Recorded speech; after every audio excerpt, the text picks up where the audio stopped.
Hello everyone, welcome to my update US Gossip channel. The courtroom trembled under the weight of decades of buried secrets as Judge Halverson's gavel slammed down like thunder, the blow echoing through the packed chamber where cameras flashed, reporters gasped, and the Brown family braced for the most catastrophic moment of their lives. Meri Brown's hands shook violently against the wooden table as she stared daggers at Kody, her breath tightening into raw fury, her voice building like a volcano as the judge finally declared, "Kody Brown, for your actions, manipulations, and fraudulent dealings, this court sentences you to 22 years in federal custody," and in that instant, not a second later, Meri screamed, an animalistic, guttural eruption that rattled even the bailiffs, a scream so loud, so feral, so full of 25 years of betrayal that the courtroom fell completely silent for a split second before erupting into chaos. Robyn, seated beside Kody with her trembling hands gripping a crushed tissue, gasped, choked, then collapsed dramatically to the floor, her body hitting the marble as if someone had ripped the foundation out from under her, her sobs cutting through the room like shards of glass while paramedics rushed in, shouting orders as her mascara streaked across her cheeks.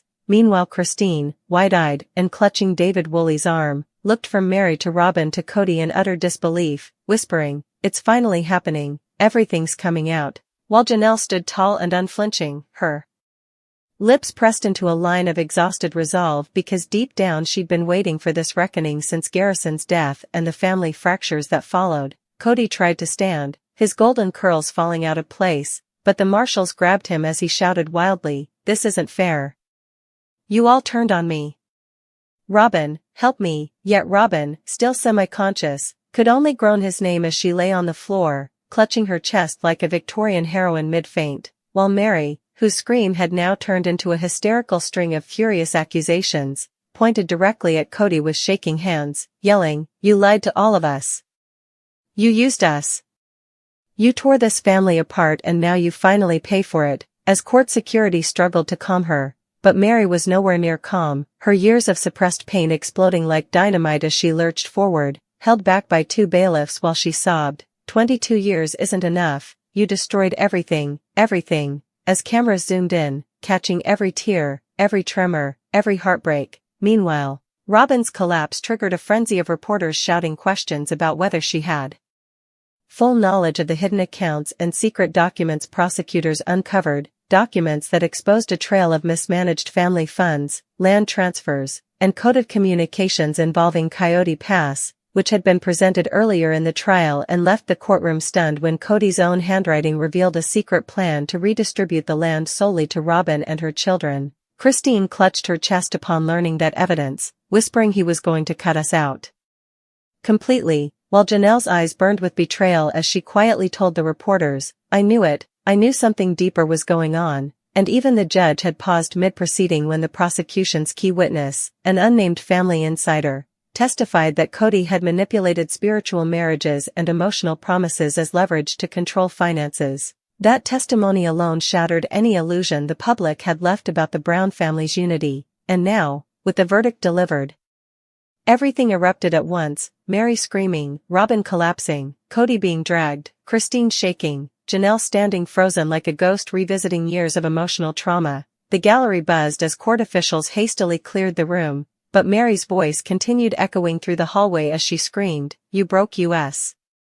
You broke everything," while Kody, red-faced and panicked, tried to twist free from the marshal's grip, shouting incoherently about injustice, conspiracies, and the wives turning against him, though not a single one of them stepped forward to defend him. Instead, Robyn, still on the floor with an oxygen mask pressed to her face, reached weakly toward him, whispering, "Kody, don't leave me." Even though she was barely conscious enough to register the paramedics' frantic commands, Christine and Janelle exchanged a look, one of bittersweet finality, as Christine whispered, "Maybe this is the closure we needed," and Janelle nodded stiffly, blinking back the pain of every betrayal, every argument, every warning sign that led to this hysterical courtroom collapse. Reporters outside began broadcasting live, their voices frantic as they described the explosion of emotion, the shocking collapse, and the seismic downfall of a once famous polygamous patriarch, while fans gathered at the courthouse gates screamed, debated, filmed, and cried, the air thick with disbelief. Back inside, Mary's screams finally broke into sobs as she slumped into her chair,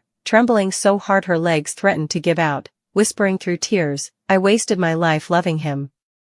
I wasted everything," and for the first time in years, Christine crossed the room to comfort her, gently placing a hand on Mary's back. Two former sister wives united in devastation as Robyn was lifted onto a stretcher, still sobbing Kody's name with a desperate grief that shook her whole frame. Kody, now escorted through the side door toward the holding cells, looked over his shoulder one last time at the courtroom, the broken wives, the collapsing marriage, the exposed secrets, and for a brief second, a flicker of remorse crossed his face before it hardened into anger as he muttered, "You'll all regret this," but his words were drowned out by Mary's final echoing scream as the doors slammed shut behind him, sealing the end of the Brown family as the world once knew it, sealing the truth, sealing the consequences, sealing the decades of chaos that had finally detonated in the most dramatic courthouse meltdown in reality TV history. And as Robyn was wheeled away, Christine held Meri.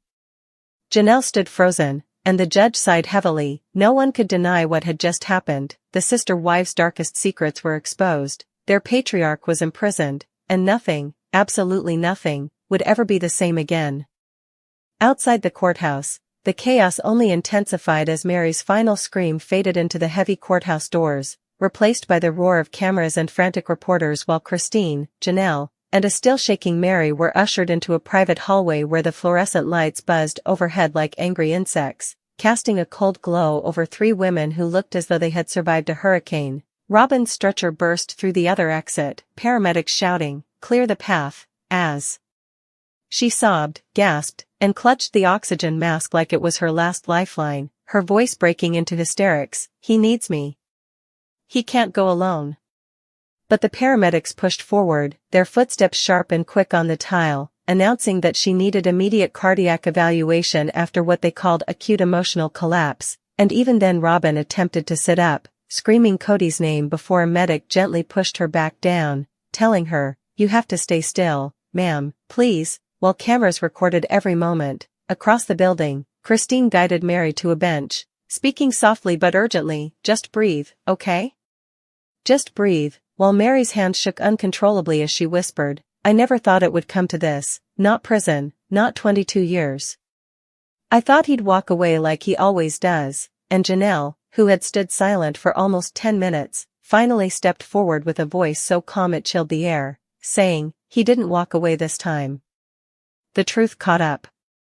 It always does, though even she felt a tremor in her chest as she processed the reality that the man who had once been the center of their chaotic plural marriage was now in a concrete cell downstairs, stripped of his microphones, his bravado, his entitlement, and his favorite leather jacket. Christine sat beside Meri and wrapped an arm around her shoulders, something she hadn't done in years, and whispered, "He can't hurt you anymore." And that was the moment Meri broke again, not with a scream this time but with a small, choked sob of someone who had finally reached the end of a devastating chapter, her tears falling onto the linoleum floor as she whispered, "But he already has, for decades," while Janelle, feeling her own grief tightening in her throat, turned away, her eyes glossing over as images of the family's happier moments flashed through her mind, birthdays, camping trips, holidays before everything fractured and fell apart under the weight of jealousy, favoritism, and whispered nighttime promises. Meanwhile, the courthouse basement buzzed with activity as Kody, now handcuffed more securely, was processed by deputies who ignored his complaints as he ranted, "This is a setup.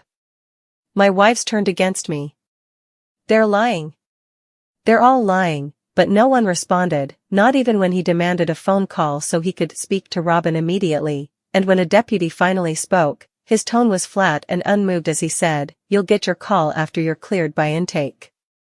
Sit down," which only made Kody more frantic as he paced before finally slamming his fists against the concrete wall, moments before another marshal grabbed his arm and forced him into a seat. Back upstairs, the wives were moved to a quieter conference room where their lawyers tried to explain next legal steps, but none of the women were listening, especially Meri, who stared at the table with hollow eyes as she whispered, "I didn't want this. I just wanted the truth," and Christine replied, "This is the truth. All of it. Every lie he told, every promise he twisted, every plan he made behind our backs finally came out," while Janelle, arms crossed protectively over her chest, added, "And he did it to himself. We didn't put him in that courtroom. He put himself there." Their lawyer hesitated, then admitted gently, "There will be more hearings. More testimony. More press. This isn't over." And the words hit the women like a wave because even though the verdict had been delivered, the fallout was only beginning. Christine looked at the lawyer sharply and asked, "More secrets?" But before the attorney could answer, a deputy pushed open the door and said, "The press is escalating outside. We recommend leaving through the underground exit if you want privacy," and the three wives exchanged weary glances before nodding. As they gathered their belongings, Meri paused, her voice small and trembling as she asked Christine, "Do you think Robyn will be okay?" And Christine sighed deeply, her face softening for the first time since the trial started as she said, "She's stronger than she looks. She'll pull herself together, for Kody, if nothing else," and Janelle, ever the realist, added, "She'll spin this into a tragedy that only she can solve. She always does." Yet despite the resentment, none of them wished her harm. They were too emotionally exhausted, too battered, too human. As they approached the underground hallway, Meri slowed her pace, glancing back at the courtroom doors as though she could still hear her own scream echoing through them, and with a trembling voice she whispered, "It's finally over." But Christine shook her head gently and replied, "No. This is just